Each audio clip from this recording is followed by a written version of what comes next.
Bismillahirrahmanirrahim. Assalamualaikum warahmatullahi wabarakatuh. Halo anak-anak, apa kabarnya? Sehat-sehat selalu ya. Oke, masih ingat dengan Ibu? Betul, nama Ibu Wiwin Muspianti, biasa dipanggil dengan Ibu Wiwin.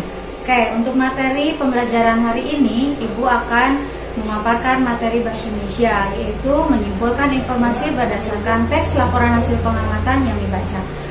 Alangkah lebih baiknya sebelum kita masuk ke materi, kita berdoa terlebih dahulu dan anak-anak siapkan alat tulis dan catatannya ya. Anak-anak, di materi berikut ini tentang menyimpulkan informasi berdasarkan teks laporan hasil pengamatan yang dibaca.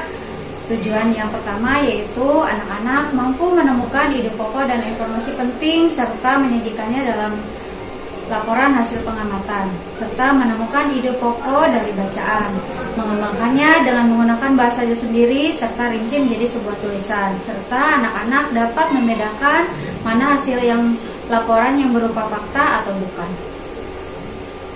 Oke, masuk ke pengertian. Teks laporan hasil pengamatan adalah teks yang berisi informasi berdasarkan pengamatan atau kunjungan yang sudah dilakukan. Nah, teks laporan yang baik itu harus terperinci, sesuai fakta pengamatan, dan mudah dipahami oleh pembacanya. Nah, didapatnya dari mana? Misalnya, pengamatan tentang perkembangan hewan, tumbuhan, atau keadaan lingkungan sekitar.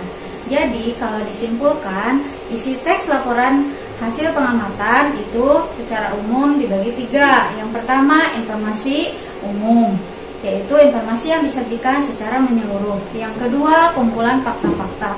Yang ketiga, simpulan. Apa itu simpulan? Simpulan adalah suatu ringkasan atau pendapat yang mengandung informasi atau isi penting dari sebuah informasi, teks, dan sebagainya. Untuk apa sih isi teks laporan tersebut?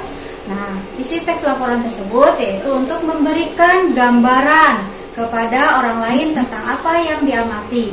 Teks laporan ini harus dijelaskan secara runtut dengan bahasa yang mudah dimengerti.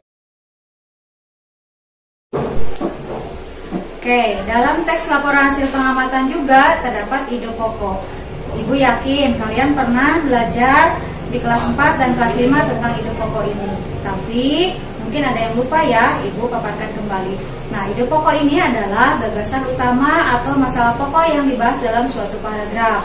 Pada umumnya, saat dalam satu paragraf terdapat satu ide pokok. Di sini. Nah, anak-anak, di sini Ibu akan memberikan contoh dari ide pokok dalam sebuah paragraf.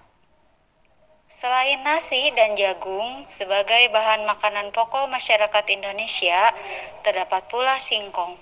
Singkong termasuk tanaman umbi-umbian. Pada tanaman singkong, bagian yang dijadikan makanan pokok adalah umbi akar. Menurut anak-anak, yang mana coba yang termasuk ide pokok dari paragraf tersebut? Betul. Di sini ide pokok paragraf tersebut adalah singkong sebagai salah satu makanan pokok masyarakat Indonesia. Nah, anak-anak, untuk latihannya, di sini Ibu akan menampilkan sebuah teks hasil laporan yang terdiri dari 3 paragraf. Anak-anak di sini nanti silakan untuk menjawab beberapa pertanyaan dari teks laporan tersebut. Selamat berlatih. Untuk latihan soalnya, jika anak-anak sudah punya buku pegangan bupenanya, silahkan bisa dibuka halaman 4.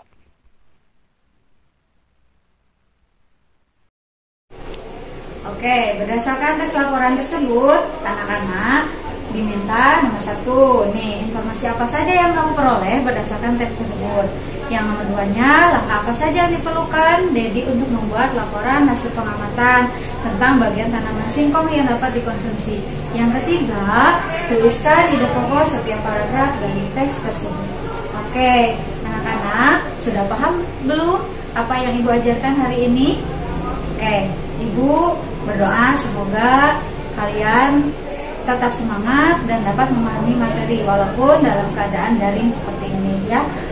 Sampai bertemu di Pembelajaran berikutnya kita tutup dengan hamdalah. Alhamdulillahirabbil alamin. Subhanaka wa bihamdika asyhadu an la ilaha illa anta astaghfiruka wa atubu ilaik. Wassalamualaikum warahmatullahi wabarakatuh.